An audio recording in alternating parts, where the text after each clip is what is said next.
يا ابو الاغرام يا ابو الاغرام، وده ينفع يا ابو الاغرام؟ انا وراك كاس عالم، وراك كاس عالم يا ابو الاغرام، عاوز توقف القب بتاعي يا ابو الاغرام؟ عملت لك ايه؟ عملت لك ايه يا ابو الاغرام؟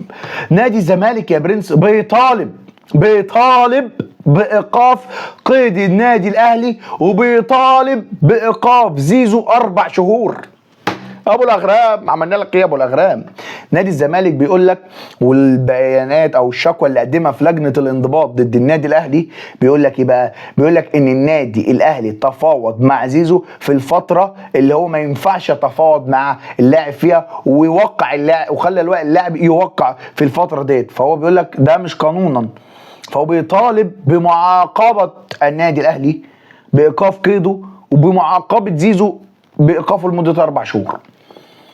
يا ابو الاغرام ابو الاغرام، يعني مش كده يا اسطى؟ مش كده يا اسطى؟